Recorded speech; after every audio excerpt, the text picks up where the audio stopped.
Why are you summoning them right now? And you're summoning all the horsemen of the apocalypse. And the grasshopper apocalypse, if you saw that CNN article. Oh my God.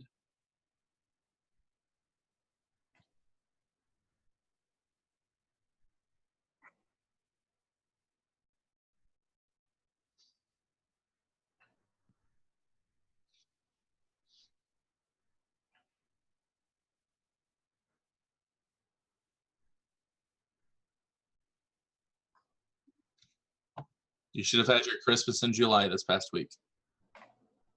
Are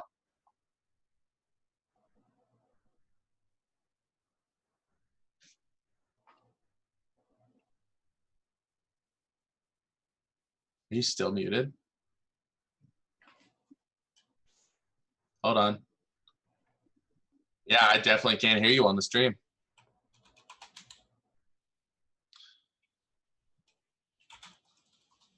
We can hear you in the conference. Yeah, we can totally hear you. It's kind of hilarious, actually. Don't worry, I'll keep them distracted. Is your mic muted in OBS? Yeah. So yeah, basically it's your mid-year check-in, folks. I'm just going to repeat everything that Galen said. This is your mid-year check-in, so we're going to talk about legal tax. There, I should be back now. I actually see it on the mixer. So, for some reason it had reset. I don't know why. Yeah, apologies there. Your brand, your business. We're going to be talking basically about your mid-year check-in, the things that you should be doing, that you should have already done, maybe things that you can do towards the end of the year. And one is apparently check your audio mixers because you never know. So apologies there. Anyways, I'm Galen Herbstley Cortina. I'm a financial planner who works with streamers. Ernest, who are you? I'm Ernest Jones. I did not win the Fortnite Mega Millions. However, I am a CPA still, and I assist broadcasters, game devs, and all sorts of people and businesses with their taxes and tax compliance. You know, I did not also. I also did not win the Fortnite World Cup. Yeah. Unfortunately. And we did not get big time this week. Who's joining us on the end there with that face, that gorgeous face? What's up? I'm Noah, and I'm a lawyer, but I'm a cool lawyer. I'm glad to be back, guys. False advertising is oh, gee. What do you know about it? That's true. That's fair. Anyways, this is going to be just more of an informal discussion between us, but the things that we've been working on with clients throughout this year, or things that are just common milestones, and maybe do a little bit of working ahead. So Ernest was the one who was, I'd say, the best about doing the due diligence for this call. So Ernest, what kinds of things, now that we are 7 months almost throughout the year, should broadcasters have done when it comes to running their businesses? Well, they should have filed their 2018 taxes, but you may not have. You may be on extension. So that's something that you should still, that you may still have on your task list to do. How long do you have on an extension? Asking for a friend. Any particular reason why? No, just wanted to know. It's a good question from the audience. Business extensions go until September 15th, and personal and the C Corp now goes until October 15th. 6 months. 6 months. So the business filings are March 15th and April 15th, and you go 6 months from there. Local jurisdiction, depending on what state you're in, may vary a little bit, but that's one thing. You may not have paid your 2018 taxes yet. You may have a good idea of what it is, but you should do that before more penalties and interest end up accruing on your account. Yeah, and can you talk a bit about how those accrue too? Since I know, for instance, I often tell clients, hey, you should make quarterly payments. And then I'll get emails, and it's at this time. And then I'll get emails a week later being, oh my God, I missed the date of the quarterly payment. How big of a deal is that? Yeah, absolutely. So I was talking about your 2018 taxes. You may still not pay those, but we can go over both. So technically your 2018 taxes were due on April 15th. You may not have paid them, or you may have made an extension payment and just finalized it. And the way those penalties accrue are an interest is that if you aren't paid in fully by April 15th, the unpaid balance is what accrues interest and penalties. So maybe you owe $10, maybe you're accruing 10 cents every month, not the end of the world. If you owed or still currently owe $10,000, then the penalties could be, a couple $100, right? So orders of magnitude difference. Now, in your question, Galen, quarterlies are due at a set time, April 15th, June 15th, September 15th, and January 15th. If it's on a weekend, it rolls to the following business day on Monday. And if you're late a week, again, it's not the end of the world. They'll just calculate a week's worth of interest and penalty on that payment. So, I mean, they'll take your money at any point of the year, right? I mean, so like, IRS, yeah. Yeah. So I've had people ask like, hey, can I make a payment in August? Yeah, go for it. Well, and that's something that we have some clients doing, right? We have some clients set up on a payroll through their business where they're paying monthly, or they're paying with every paycheck, just like you would if you were an employee somewhere. So that way they are just covering it as it comes up, as opposed to paying in quarterly for what had accumulated over that window. Yep. And so that's the tax side of things. I think, at this point of the year, we're halfway through, you should be reviewing certain things. So do either of you want to chime in, like, okay, what would you be doing if you were advising a client, like, hey, what I need to be doing at this point? Well, at this point of the year, it's really interesting because you might have some annual contracts that you want to check in on. So if you say you're in, an agency contract or a management contract, or you've got a sponsorship or something, you might want to start reviewing those and say, hey, when is this contract expire? When do I have to give notice on that contract? How have I increased in value over the past year? Do I want to renegotiate something like that? So, for example, it's really important to check in and know your deadlines. So if your contract expires or automatically renews on August 1st, then you would have literally a couple of days until it renews automatically for a year generally. However, you're probably way past the point where you have to give notice that you want to get out of that contract. Most contracts of a certain nature have a 30-day, 60-day, 90-day advance notice so that everybody can plan. So yes, those aren't malicious. Those are so people can plan. And your lack of planning is not their problem. Exactly. So for the principle, like 2 weeks notice if you quit a job, or letting a landlord know that you're moving, et cetera, et cetera. So sorry to cut you off, Noah. Yeah, no, you're good. And so this is the time to kind of figure out when those deadlines are, because a lot of them are towards the end of the year, especially if you've got contracts automatically renewing around December or something like that. You should also be taking a look, making sure you're doing everything to keep your business entity, if you've set one up, such as an LLC or a corporation. Make sure you haven't missed any filing deadlines. Like I have referred, Noah, 2 or 3 people in the last 2 weeks, couple of months, 2 weeks, who have just let their LLC fall into bad standing.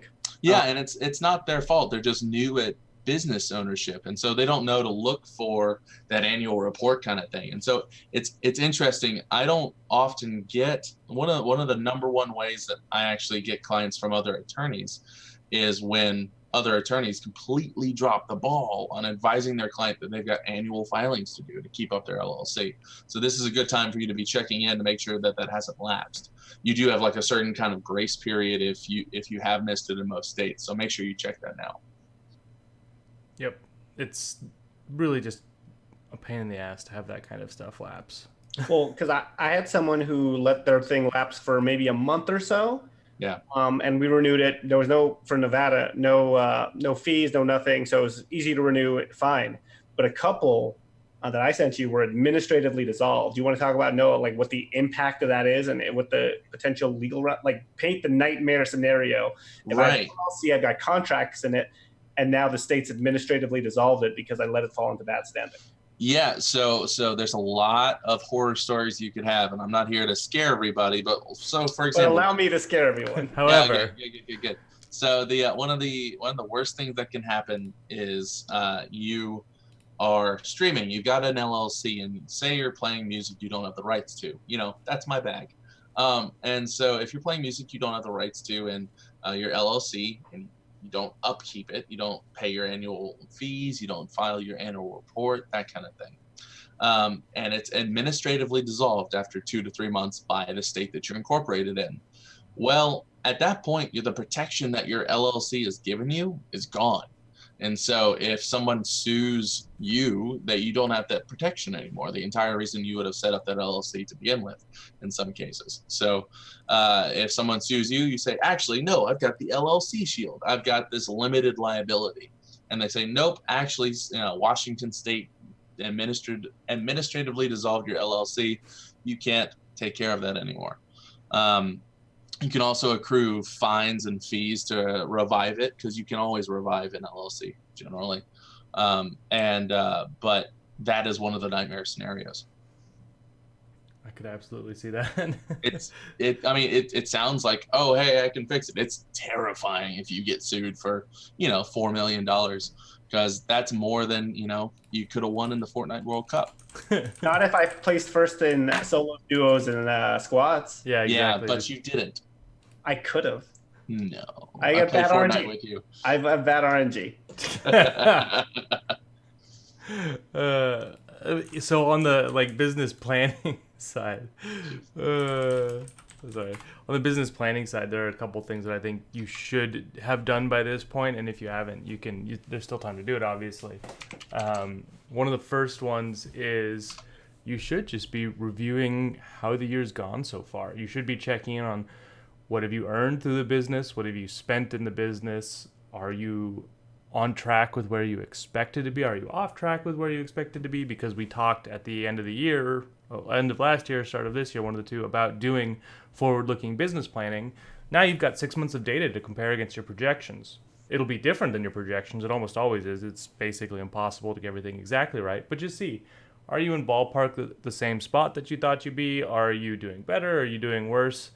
And once you've done that initial data analysis on how are things looking, then you can sit down and go, okay, why?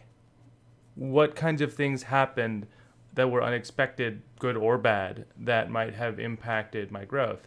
And did you win the Fortnite World Cup? Exactly. And this is something that you can look at, even if you're doing well, you can still look at were there things that provided headwinds or tailwinds to that growth that you hadn't originally planned for. So, there have been major changes just this year in things that or in sort of trends on Twitch, right?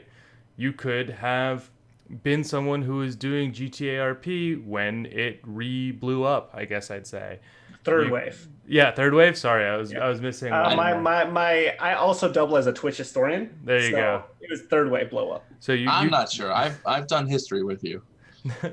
So you could see okay, was there something unexpected like that really gave me a tailwind? Did you film minors in a bathroom or throw your cat on camera and that really cut into your growth?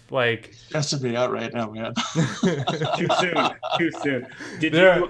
Are you a maker streamer? Yeah, right. Did Mario Maker 2 drop and you're like, I am tripling my normal viewership and getting more tips and A, B, and C. So that's something that you should take an afternoon to sit down and do. If you've done a lot of the due diligence business steps that we've talked about on this show, it should not be that hard to pull together this data. And in fact, that's the first thing that I do with new clients is we put together what are they pulling in and spending through the business, because that is extremely relevant to them. In line with that, I would also say now is a time to then take that data so far, take those unexpected wins and losses, and try and look at the rest of the year. With where you are right now, what would it take to get where you want to go by the end of the year? What are maybe some opportunities coming up? So for instance, as Ernest talked about, we've got a couple clients who are big-time Mario streamers. So with Mario Maker 2 coming out, we did a lot of pre-planning about how do you free up as much time as possible to do a month or more of just hard grind on this, because it'll yield way more than average results doing that versus and other I bet it blew the expectations out of the water. Yes, it did. Yes, it's been wonderful. Yeah. But even beyond that, then okay, looking at, is it maybe going to be a kind of dead period because it's a summer, which is often not great, or because some of the games that you play are just in a lull. Okay, maybe that's time where you focus on running the business, right? But if you aren't looking forward and taking the time to think through that, you're not going to be as well positioned to take advantage. Ernest, what's next? Oh, sorry. I was gonna say, what's next on your list? I was gonna say maybe you blew up on TFT. I'm gold 3. What are you two? No, you got shade to throw at me here? I mean, your TFT play speaks for itself, dude. God damn it! I only play Slay the continually cue these up. I only play Slay the Spire and StarCraft. I haven't played TFT or Dota Underlords or whatever the auto chess. I'm bad at Underlords because they don't want you to form Voltron. Like, it seems like it punishes you for that, and I just constantly degen roll to assemble my team, and that like has about a 50% win rate for me. So let's see. Let me pull up my list here. Now, one thing is, if you were doing this may apply to a few people. If you were planning any sheltering funding, you may still have that outstanding from 2018. So you should still do that, right? You may still have outstanding tasks from 2018. He means putting money in a retirement account for the business. It says sheltering funding. So now, like, what if I put money in a retirement account, such as, say, a Roth IRA? Again, asking for a friend. Yeah, I was gonna say. Okay. And I needed to, for example, invest it in something. Is this a bad time to do that, or should I just let it sit there? You cued a Galen rant. Ding, ding, ding, ding, ding, our winner. No, Galen, what do you think about trying to time the market? No, well, I mean, I think A, you shouldn't try and time the market, but B, that if that's a task that you haven't gotten around to yet, if you did put some money in a retirement account, for instance, and then just never invested it, it is better to do it now than worrying about what you, say, potentially missed out on over time. So it's better to have loved and lost than to have never loved at all. I guess invested and lost and have never invested at all. Yeah. There are all sorts of things that you can always say that make it look as though the end is about to come when it comes to investing, right? There's always something you can pick up on that makes it look doom and gloom. And there are people who actually make their businesses being all doom and gloomy with it, and then they try and sell you gold or something. So if you threw money in one of those accounts around tax time because you had a little bit extra and TurboTax or Ernest said, hey, this would be a good idea, you still can go and invest it now. And unless you have a really strong reason to know that you're going to need that cash within the next 3 to 5 years, which is not most Twitch broadcasters or most of the Twitch audience based on demographic data, invest it for the long term, as if you have a long time coming. For your friend Noah, who's probably in their late 20s, you've got so damn much time between when you'll need the money and now that just invest it aggressively and prudently. I do want to point out that I am the youngest person in this call. Yeah. Yeah, but not the youngest at heart, because you are a fuddy-duddy attorney who tells people they can't invest in cryptocurrencies backed by weed shops. So don't invest in them cryptocurrencies. Cryptocurrencies backed by weed shops. I like it. Is that basically Libra? Yes. Oh my God. So one question we had is, I think this is because I don't know if Smotska is still. Oh yeah, we should get to that. Yeah, he was asking us, at what point should one consider getting a business license, especially for content creators who create content across multiple platforms? So Noah, this seems to be in your ballpark. Does it matter if you're doing content across multiple platforms like Twitch and, say, YouTube, for example? Does that influence whether or not you get a business license? And how soon do you think someone should get a business license? Business licenses are kind of reserved for the states, and then the states typically like to delegate whether or not they require business licenses down to the county or city or municipal level. So it's really up to the local law about whether or not you actually need to get a business license. In general, I would say consult an attorney. However, most places are going to require that you have a business license of some sort, and it doesn't matter if you create content across multiple platforms. If you create content on one platform, you're still in business. So you should probably still get a business license of some sort. It's good to go hand in hand with an LLC so you can protect your identity a little bit there, and make sure that that isn't, out there and you're, spreading your home address to the world.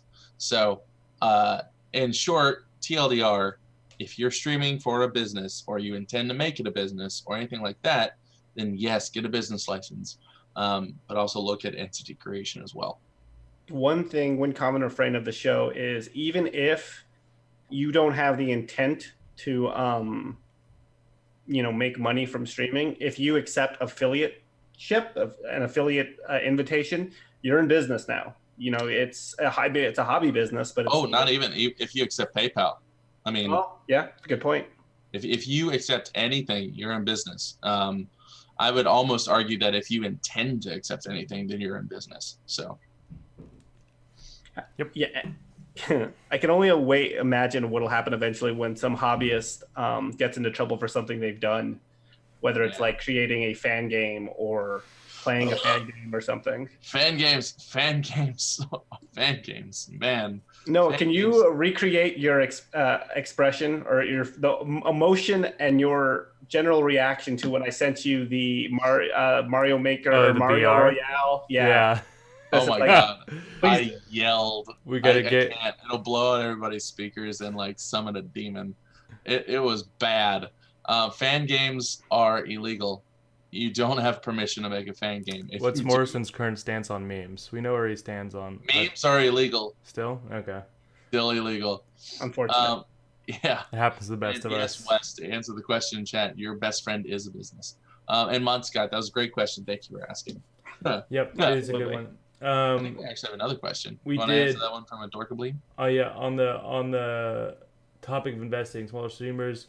Okay, so curious, sort of on the topic of investing, for smaller streamers, maybe such as myself, would you recommend, as one way to make money go further, to try some small scale investing or online banking with higher interest rates? So there's two parts to the answer to that. In general, I don't think that you should be investing, and by investing I mean like the stock market, money that you're going to need in the short term. So it depends on, and it always depends on your goals, right?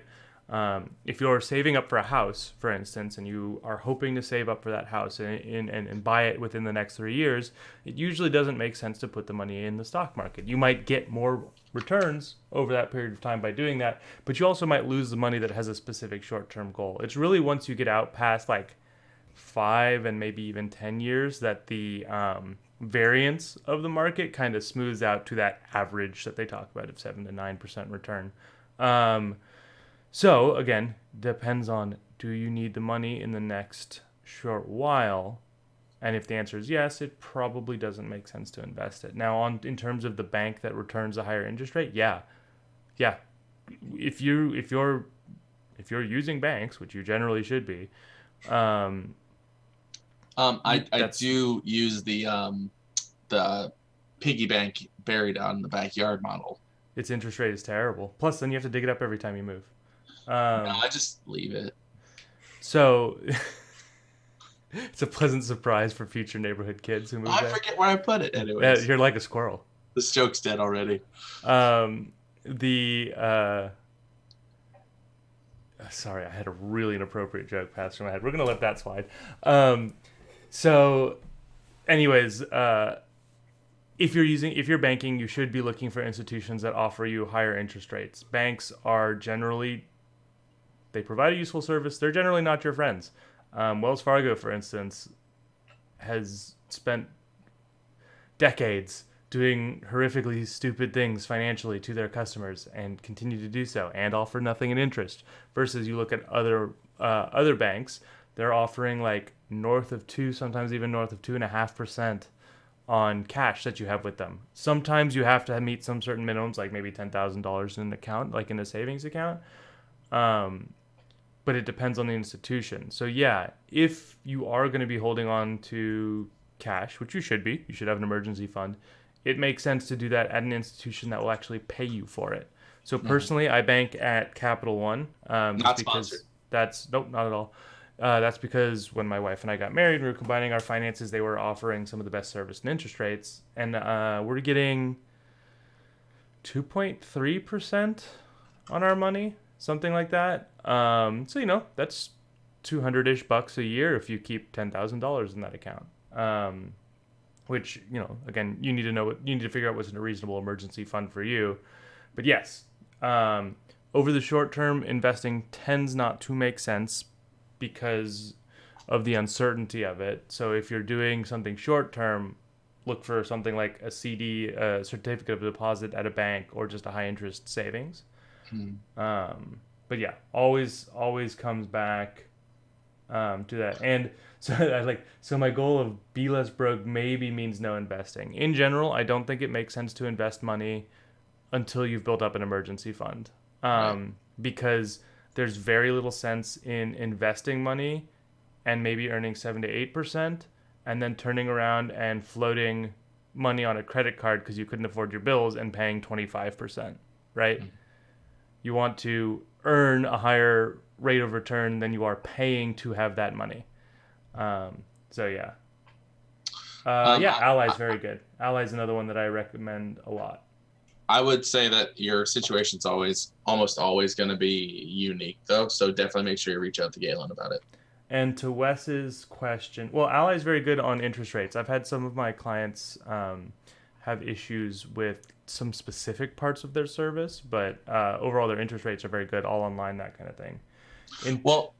Also, we don't want to forget that some places have great cash rewards programs. Right. For example, just found out that my local bank, I've had a card with them for like, I don't know, not very long, and I've already racked up $400 in cash rewards.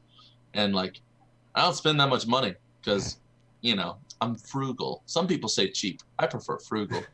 The best F word. Well, and also in relation to what Wes said, that actually goes back to the credit union thing.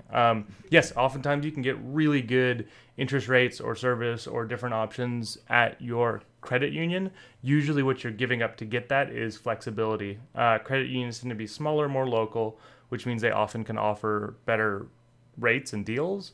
But it also means that they don't usually have the best online portal, or it can be harder to access your money if you're halfway across the country or all the way across the country. Right. So it's a trade-off. Or if you're traveling, they freeze your card and you can't unfreeze it. Right, exactly. So it's a trade-off. It's not to say they're bad. We may go to a credit union when we get our mortgage because they can, some local ones offer really good rates that they don't look at you askance when you're getting a California-sized mortgage, whereas other ones are like, do you really need that much money? It's like, yes, I live in Southern California. I can't help it. I need this much for a home. Virginia Credit Union, I love. So if anybody's in Virginia, the Virginia Credit Union's great. Mm-hmm. Yeah. And those are also things that you should be checking on in general for your business. Also, are there places where you can, without changing what you do too much, get more benefit? Could it be like getting a rewards card that lets you pay for business travel using points, or at least, gets you lounge access so you aren't absolutely miserable during long layovers? You're maybe trash, but not miserable. And then see, Noah's laughing because I live that life. Yes. Are there banks that could give you a higher interest rate? Are there ways that you could refinance debt that you have that might yield a lower interest rate on that debt, right?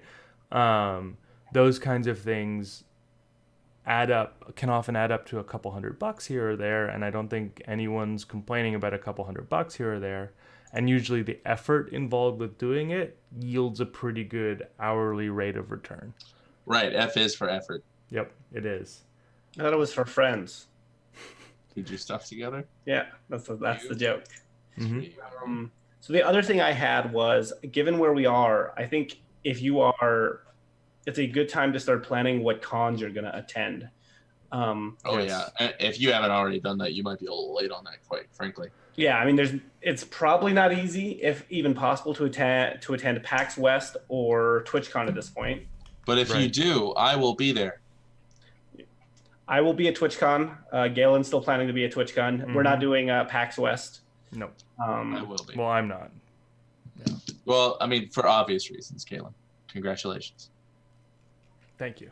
Yes, I'm not going to PAX West because my kid's due date is like the day after PAX West ends. And even though Seattle is close, don't think it would be smart to be out of state. We just got a pros and cons joke in chat. I saw it. Proud of you, Mega Dork Vicky. It made me laugh. Well done. Well done. I am proud. But Ernest is, sorry, Ernest. We did interrupt you with stupid jokes. No, that's fine. No, I had everything just exploded because I got a bunch of notifications, and you guys went on your dumb joke tangent. And we gave him time. We bought him time. We covered for him. But yes, Noah's been dunking on me this entire show. I can't take it anymore. It's really easy to dunk on you when you just like lay it up there. Yeah, fair. But I would say I thought you were going to say it's because he was like 5'7". Oh wow! First of all, I am not a manlet. How dare you? How dare you? Anyway, so basically, to kind of recap, you want to plan your cons, is what you were saying, Ernest, right? Yes, you want to plan your cons. So, too late for PAX West or TwitchCon, but I don't think it would be expensive. It would be expensive. I would argue that you can start planning. Look at the cost of how much those cons cost this year, and start budgeting and planning for that. Because I want to say PAX West sales go, or tickets go on sale, March? It was pretty early. I don't remember exactly when, but it was pretty early. But this, not only the budgeting for it, but this also ties into something that I've actually gone through with a couple clients of, a lot of times we were talking about rewards credit cards, and a lot of times the best rewards cards give you really, really great sign-up rewards if you spend a certain amount within the first 3 months, $3,000 or $5,000 a lot of time. So one thing that you can do that can really help you optimize is, if you're looking to get one of those rewards cards, time it so that you're like in the PAX West TwitchCon season when you get it, so that you are fulfilling that. Again, this is where I'm saying look for the ways to time things so that you're getting a benefit without having to spend more, right? So like one of the cards that is really good for travel and for sign-up bonus and stuff like that is the Chase Sapphire Reserve, and there are several others, but I'm using this one because I know it well. If you're getting that card, you get really, really great travel bonuses up to like $1,000 worth or something like that. That's awesome. If you spend $5,000 in the first 3 months, which is a lot of money to put on a card, right? But if you're booking a San Diego hotel and a flight across the country. But if within 1 month you're going to Seattle, then San Diego, and potentially flying and eating and drinking there and all of those kinds of things, you might get close to that pretty quickly, right? So that's a way that you can get a really good benefit potentially without doing more than you normally do. I use the not sponsored Delta Sky Miles card. Yeah. And I mean, some people knock it. I really have loved it. It's been great for me. By the way, PAX West tickets went on sale at noon Pacific, May 30th. There you go. And I mean, I know from prior experience going to cons, and you guys can probably echo this, but if you're going to get a hotel room, you need to do it immediately, like as soon as possible. Especially if you're going through the cons preferred like hotel allotment, right? At preferred rate, because they go probably in 1 day, if not 2, pretty quickly. Yeah, I would say I know for certain conventions like MagFest, the choice hotels are gone within a half hour. Wow. Yeah. Mm-hmm. And it's like a hotel rich area too, so. Right, it's the DC Metroplex, right? It's literally at the Gaylord National, and there's a bunch of them.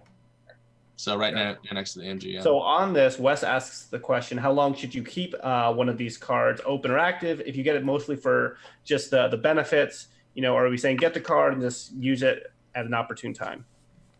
Yeah, it's get the card at the right time. For example, when I got my my Delta Amex, I got it at a time where it was doing something stupid of, if you sign up right now, instead of the normal 30,000, you'll get like 1 million miles. Not actually, but a ton. Mm-hmm. So I would definitely recommend doing that at that point. And they can make a big difference too. A really good friend of mine is getting married in October, and we're guessing that my wife and child will not be going because planes are enclosed pods of human grossness and probably not the best for a newborn.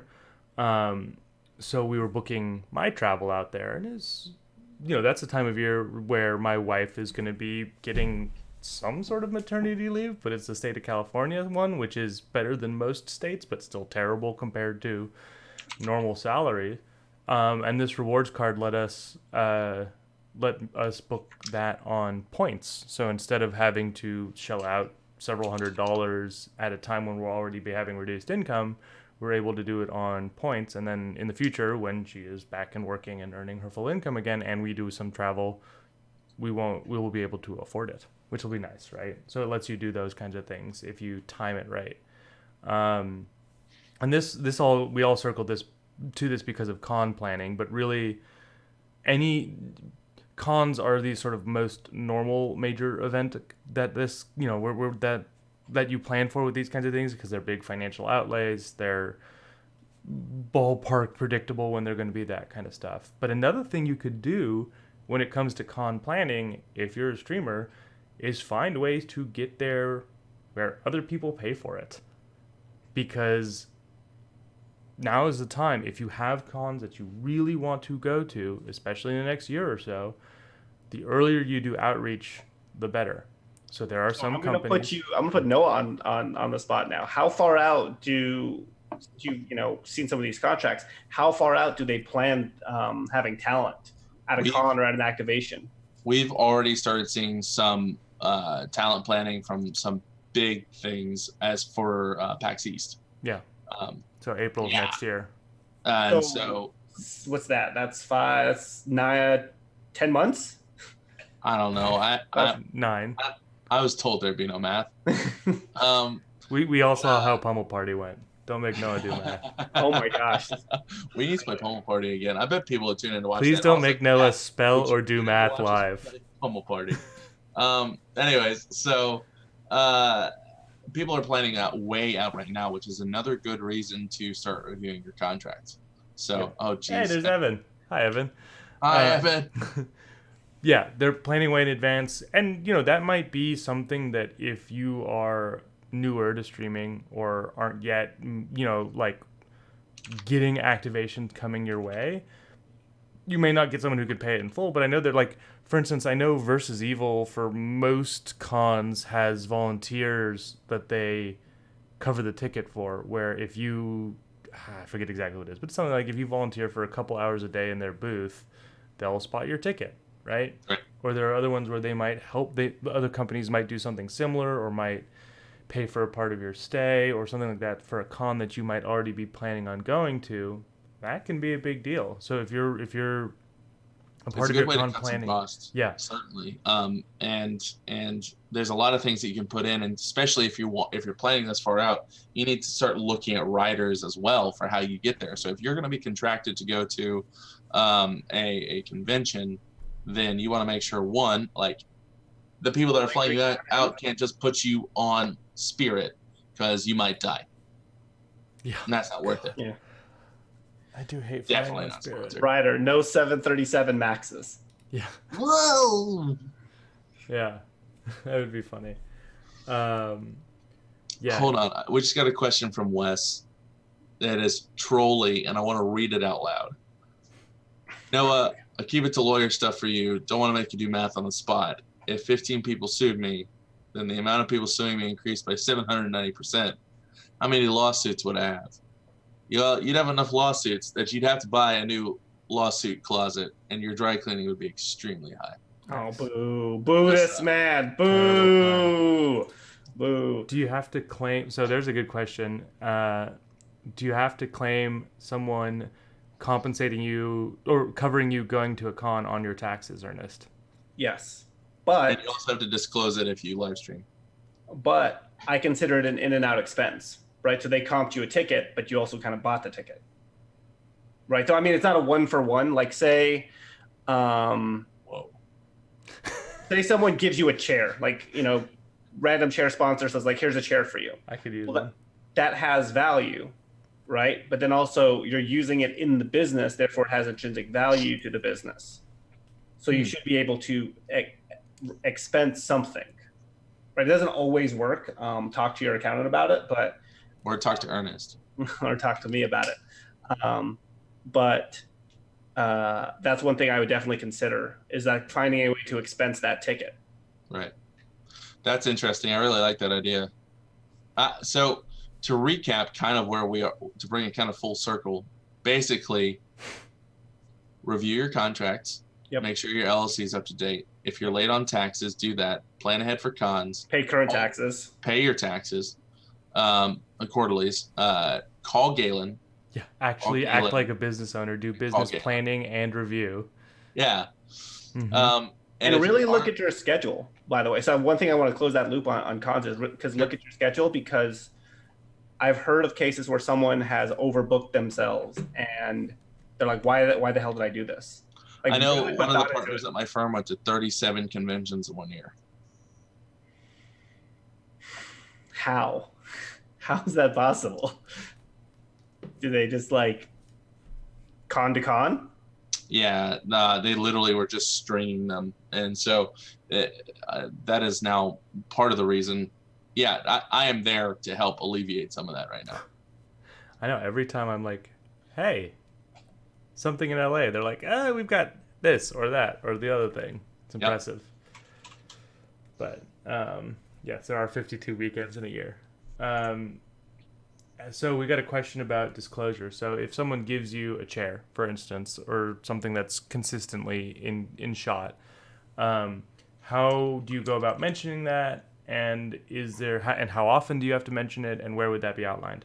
So I want to pop the disclaimer real quick in that any advice that I'm giving right now is for informational purposes only, and it should not be construed as giving you direct legal advice or giving legal advice at all. I'm not your lawyer yet, but I could be. So if you want specific advice, then give me specifics. However, in general, give him specific dollars. Give me specific dollars. So if you're given a chair from a company, first of all, you need to disclose that you need to disclose that you're sponsored by that company. So I've seen people do this in a panel. I've seen people do this on screen in an overlay or in some animations through Nightbot or something like that. But you need to have a constant, clear, and conspicuous disclaimer. Hashtag ad, hashtag sponsored. Hey, we're partnered with, DX Racer, Vertigear, or something like that. And hi, Taffy. does that fall under the reasonable person expectation, Noah? Yeah. Like, so conspicuous. Usually it's to a reasonable person. In the eyes of the law, a reasonable person is an idiot. Well, fair. And can we argue with that?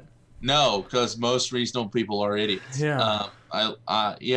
Like see Ernest. You darn kids in your Tide Pods, I can't get them anymore. They're all locked up. They're all sold out. So you should definitely make sure that if you have a chair, or for example, if you are using the Amazon Blacksmith extension, and the Blacksmith extension's an overlay on your screen. Blacksmith. So it's an overlay on your screen, and it plugs directly into your Amazon affiliate code. So if you are a part of Amazon's affiliate program, you can earn money for people using your link to make purchases on Amazon for certain items. There is a specific disclaimer that they give for their old panel that was below the stream. For your overlay on your Amazon's Blacksmith extension, all it really says is so-and-so earns money from your purchases, which is not clear and conspicuous to showing that you have an actual affiliate code at all. So you're not saying that you're sponsored or affiliated or endorsing or anything like that. So you need to clearly discuss the nature of that relationship, usually through Nightbot or an overlay or something. Mm-hmm. Yep. I would also say, Evan, I'm already your lawyer. I was gonna say, first of all, I want to say, Taffy, congrats on the big sub train today. As I was leaving, it was already going nuts. People were gifting subs to Shroud and Ninja and the like, and then apparently went even crazier there. So congrats there, and congrats on your new smooth existence. So when it comes to, there was a question that I want to make sure I answer right after this. That was the dedicated software for managing finances. But when it comes to something like you received a chair or the computer that you stream on or something like that from a company, how long do you have to disclaim basically that you got it for free or is it some way sponsored? As long as it is showing up in chat or people can see it. So for example, if I am sponsored by DX Racer And then obviously this is a great example because I'm sitting in one.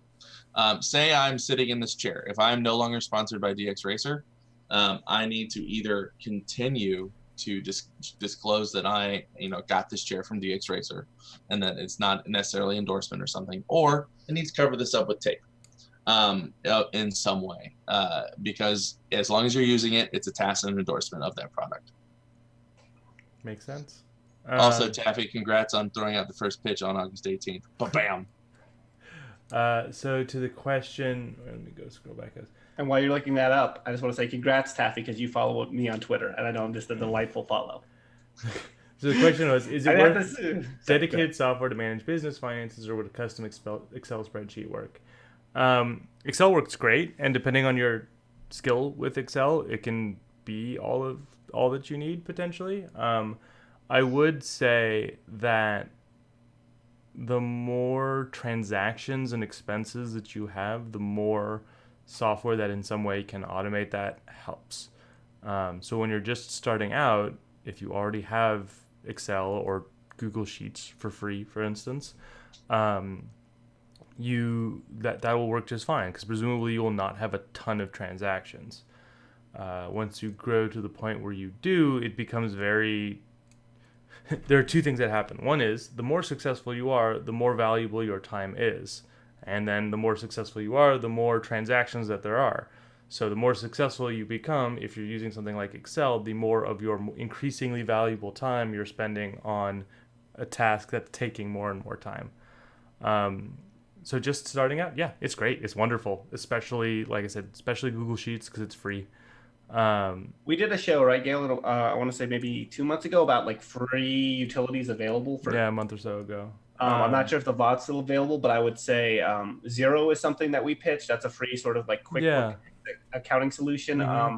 You don't really have to betray any sensitive information if that's something you're worried about, as far as I know. Not an endorsement at all, but I know I've had people use it and to moderate to good success.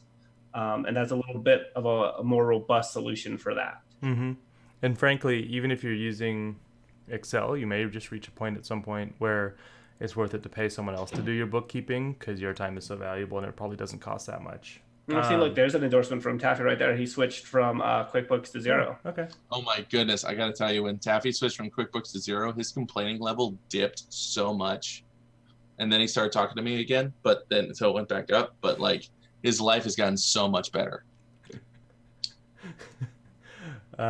Let's see. And we're closing in on the hour, so if anyone has any other questions, now would be the time. But basically, you should be in a constant monitoring sort of cycle or loop, right? Just seeing like, what do I still have to do? What do I need to do for the future? What do I plan for 20? Like, this is a good point in the year to try to figure out where you were, where you're at, and what you're going to do going forward. Yeah. So do we want to give a recap from each of us, basically, a TLDR? Sure. Galen, you want to knock it off? Yeah, mine, if you want to be TLDR, mine is take time to actually review your business and project into the future and plan. See what your numbers are, see what you think that they're going to be, figure out if that works for you, and if not, how to change it. Ernest? Pay your taxes for 2018, file your taxes for 2018, prepare your estimates, and do quarterlies for 2019. And mine would be review all of the contracts that you have to figure out when they're expiring, if you want to potentially renegotiate them. Make sure your LLC is in good standing, and if it's not, figure out how to do that. If you don't have an LLC, potentially get one. And also just make sure you contact each of your people, such as your financial planner, your CPA, or your friendly neighborhood lawyer. Nice. What's that? So I feel like that infringes on Spider-Man, so I'm going to be passing that along to my Marvel contacts. How dare you? Yeah, go for it. Disney's lawyers will be on Noah. So I wanted to give, we're about 5 minutes short of an hour on this, so a little bit of time for questions to roll in. But in the meantime, while we're looking for questions, Ernest, what are you playing right now? I'm playing a lot of TFT anytime I can catch it. I'm obsessed with it because it feels really good when you just degenerate roll over and end up getting a 3-star or a rank 3 like hero. It's the best. Nice. I am actually going back into my old collection. I pulled out some of my 360 games. Nice.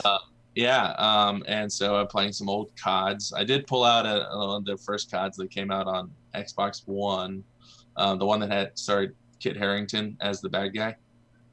Yeah, Kit Harington was in a Call of Duty game, guys. It was cool.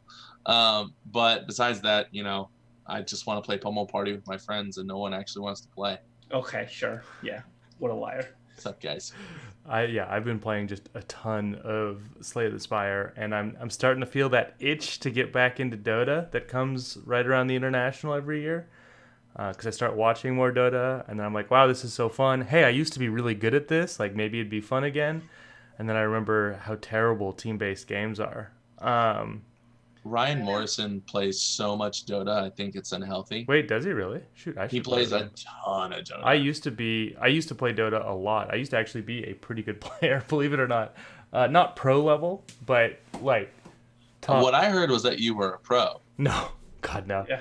I am. I want to know is on the pro Dota side, I am actually the Star Action Slacks is putting on his Midas mode tournament, which is super interesting for me because of it's like a Dota tournament with a financial management overlay on top of it, hence interesting. And I'm actually sponsoring a piece of it. I bought the Hand of Midas item, so it's gonna be custom animated with like some of my logos and stuff whenever someone has the Hand of Midas. What a nerd! I love it. Is that in meta right now? I don't even know. Like I'm not even like. Yes, it is. I did look that up. Don't worry. So, because here's the thing: are you? While we wait for any questions to roll in, and we can maybe end on this if not. Yeah. What do you think of the current? Is it Earthshaker Morphling meta, and would that be conducive to your playstyle? I love Earthshaker. Earthshakers. Let's see. Hand of Midas is 1, 2, 3, 4, 5, 6, 7, 8, 9, 10, 11. 13th most popular item, which is behind, let's see, of those 13, 1, 2, 3, 4 are boots. So you'd expect that. 1 is Magic Wand, 1's BKB. That makes sense. And one is, and then the other 2 are Wraithband and Null Talisman, which are baseline components of a lot of other things. So yeah, Null Talisman. Yep, I agree. Oh no! Wait, really, Taffy? I was 4,500 when I played a bunch. Oh my gosh, he just dumped all over Taffy. Now let's be fair here. One of my best friends. Let's be fair here. My Isaac MMR is, I played it for 30 minutes, and it looks like a hard game. So I'm not gonna be throwing too much hate on that one because he's a master at the game that I can. Ooh, we got a good question. Very good question. Yep, I'll queue it up for you, Noah, because I know your answer on this. So, Buttonmash Vixen says, so I'm confused on something. If your LLC is made in your state, say Virginia, but Twitch works out of California, does your business have to follow California business laws or your state's? Virginia, in my example. I feel like she's overthinking it. Right. Overthinking it. So your LLC in general needs to follow the laws of the state you're in and the federal government, as well as the local laws. So, for example, I'm in Virginia. If my LLC has to follow federal laws, Virginia state laws, and then Richmond local laws, because I'm in Richmond, Virginia. However, since Twitch is worked out of California, or actually, quite frankly, wherever your contract with Twitch says they're working out of. So, for example, if your partner contract with Twitch says California, then California laws will apply to all of your interactions with Twitch under that contract. So, think of it this way: in day-to-day, you work within your state, within your locality, within the federal government. In your interactions with whoever you have a contract with, you work under the laws of whatever state that contract is governed by. And so there will be something called a governing law section there. So in other words, to take this example to its conclusion, if there was a dispute between yourself and Twitch, in the example, California law would rule over Virginia law. Well, actually, funny enough, I have a Twitch partner contract right here. Hold on. Oh no, the inside baseball. Are you allowed to do this? Yeah. Okay. Sure, I guess. Whatever. Yeah. I don't care. Come at me. Hold on. It's a long contract. Yeah, California. So essentially, if there were a dispute and it elevated all the way to court, it would be settled or discussed and argued in a California court, not a Virginia court. Right. Oh, hey, And that's a good distinction, Havoc. Hey, Havoc, how you doing, bud? If even though Twitch is LLC, if it's a Delaware LLC or a Delaware C corp or whatever, if they're based in California, then and their contract is subject to California law, then the contract is still governed by California law, even if they're based out of another state. So, for example, Ernest, you and I could enter into a contract. We never would. This would be stupid.